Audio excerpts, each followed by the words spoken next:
Vous avez enterré votre frère? Ce message, Katia Kholodnikova le reçoit le 1er décembre 2022. À ce moment-là, cela fait 9 mois qu'elle est sans nouvelles de son frère Andriy, un militaire ukrainien porté disparu sur le front. Le SMS vient d'un numéro de portable russe. Son auteur dit être un ancien soldat qui a participé à l'invasion de l'Ukraine. Le dernier homme à avoir vu son frère en vie, avant de le tuer. Tu as vu mon frère en personne? Oui, il était blessé, il continuait à tirer sur nous. Je lui ai crié de déposer les armes. Tu l'as touché à la tête? Blessures multiples, incompatibles avec la vie. En analysant leurs échanges, et grâce à une enquête sur les réseaux sociaux, nous avons pu identifier le meurtrier du frère de Katia. L'utilisation d'images satellites nous a permis de reconstituer la chronologie des événements et dessiner l'archétype du combattant envoyé sur le front par Vladimir Poutine.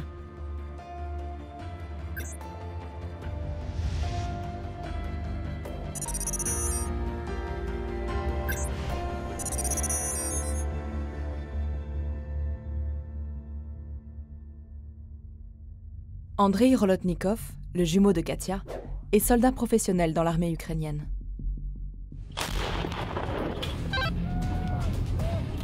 Quand la Russie envahit l'Ukraine en 2022, il combat avec son unité dans le Donbass, à l'est du pays, et donne régulièrement des nouvelles à sa famille.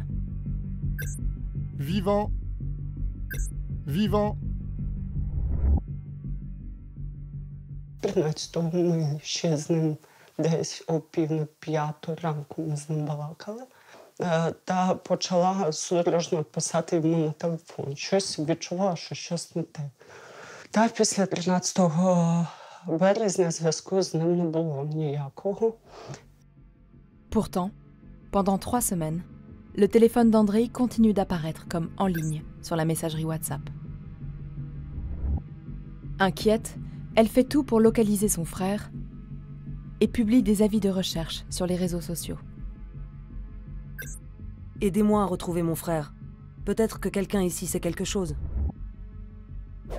Mais elle apprend dans un décret présidentiel ukrainien publié sur Internet que son jumeau est mort.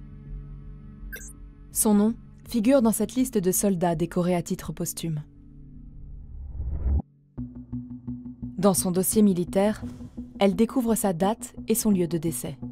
Le 13 mars 2022, dans le village de Mikilske, dans la région de Donetsk. Ce jour-là, le village tombe sous le contrôle de l'armée russe. В ходе наступательных действий установлен контроль над южными районами населенных пунктов Благодатная, Владимировка, Павловка и Никольская. Dans cette zone occupée, qui, pendant 3 semaines, a utilisé le téléphone d'Andriy?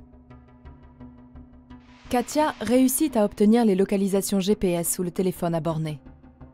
Du 13 au 25 mars, il est entre les villages de Volnovakha, Vuhledar et Petrivka.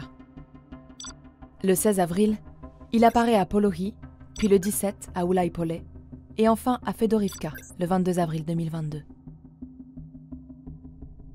Chacune de ces villes a été le théâtre de violents combats,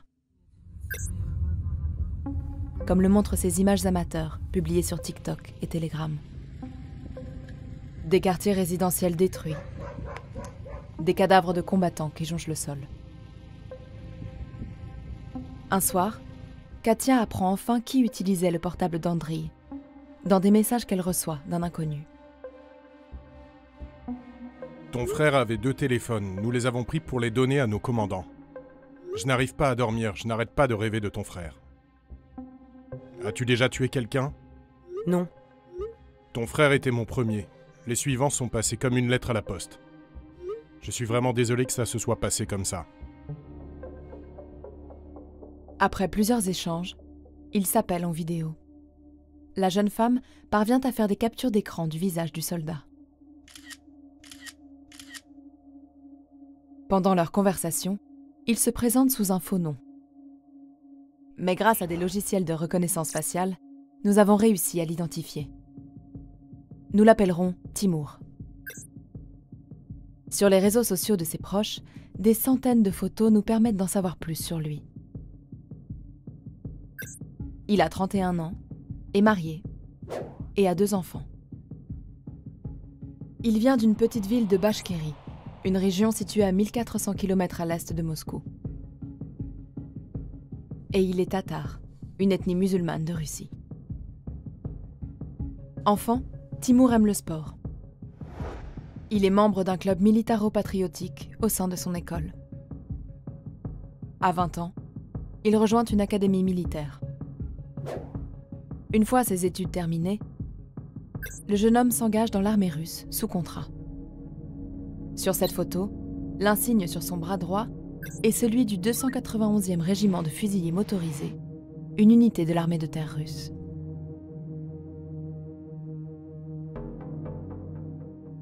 La base de cette unité se situe à Borzoï, en Tchétchénie. Sur un réseau social russe, Timour apparaît sur ses photos d'entraînement militaire. L'homme à sa droite a posté cette image sur les réseaux. On y reconnaît bien la chaîne de montagnes visible depuis Borzoï. Elle est filmée ici par un automobiliste du village. Mais toutes ces images datent de 2017 et 2018. Pour prouver que Timour a bien été déployé en Ukraine et participé au combat, il faut se rendre sur le compte Instagram de son épouse. Début 2023, elle y publie ce montage vidéo. On y voit Timour dans les tranchées, ou à bord d'une voiture siglée Z, la lettre devenue le symbole de l'invasion russe en Ukraine. On trouve aussi ces images de colis que sa femme lui a fait parvenir sur le front. Transmettez à mon mari, s'il vous plaît. Son unité était donc bien présente au début du mois de mars 2022 en Ukraine. Et elle y a perdu des dizaines d'hommes, comme en témoigne cette liste détaillée des décès au sein du régiment, établie par la BBC. Mais aussi ses photos. Des portraits de militaires défunts publiés par leurs proches sur les réseaux sociaux. Pour faire son deuil, Katia veut retrouver le corps de son frère. Elle demande à Timour, le soldat russe, de l'aider. Щоб тобі стало легше, допоможи мені, тому що мені треба розуміти, де похований мій брат. Тому що ми його не поховали, обміну тілем не було. І локацію мені скинув. Типа в тому направленні ще. Mais la zone est inaccessible, comme le montrent ces cartes de l'évolution du front, publiées en ligne par des experts militaires ukrainiens. Katia tente alors de retrouver sur les réseaux sociaux des habitants du village. Elle parvient à entrer en contact avec un couple de retraités ukrainiens, Nadezhda et Mykola Kirichenko, que l'on voit ici sur des photos prises avant la guerre. Ils se trouvaient à Mykylske le jour de la mort d'Andriy. Et c'est Mykola qui a enterré le soldat ukrainien. Подивився на кітелі, дивлюсь, старший лейтенант, я так поняв, обозначення українське, там написано на кітелі «Холодняку». Ну, я так побачив, у нього, воно вже, время пройшло багато. Ноги там видно, що було, що поранення. І в подбородку дирка була. Взяли лопати, я там возле стовба, так, за дорогу чуть-чуть, а далі вже поле йде. Я то почав закапувати, а тут пішов Юрка крест делать. Nous lui avons montré cette image satellite de Mykylske et il nous a indiqué l'endroit exact où repose le corps d'Andriy. Ce lieu correspond à quelques dizaines de mètres près à la localisation envoyée par Timour. Nous avons voulu le joindre par téléphone. Mais depuis sa première prise de contact avec Katia, il a changé de numéro et multiplié les profils fermés sur les réseaux sociaux. Pour le retrouver, nous avons cherché sur des banques de données personnelles qui ont fuité en Russie et sont accessibles via Telegram. Elles contiennent des informations sur des milliers de ressortissants russes. Date de naissance, passeport, adresse, ainsi que des numéros de téléphone, dont le portable actuel de Timur. Bonjour, je suis documentariste. J'enquête sur les premières semaines de la guerre et l'avancée des troupes russes en direction de Zaporijjia. J'aimerais en parler avec vous. Il s'est passé 2 ans. Pourquoi remuer tout ça? Même si je voulais le raconter, je ne le ferais certainement pas au téléphone à une inconnue. J'ai appris que pendant les combats à Mykilske, vous avez tué le lieutenant de l'armée ukrainienne, Andriy Kholodnikov. Que s'est-il passé ce jour-là? Il n'a pas répondu à ce dernier message. Mais sur les mêmes bases de données, nous avons aussi récupéré les coordonnées de sa sœur. 3 февраля утром он маме позвонил, все, мы поехали. Мы были все это время на иголках, ни связи, ничего. Жена что связывалась, ну, госпитали обзванивали, командиров обзванивали, фамильные искали. Все завтраками кормили. В итоге он сам на связь пришел.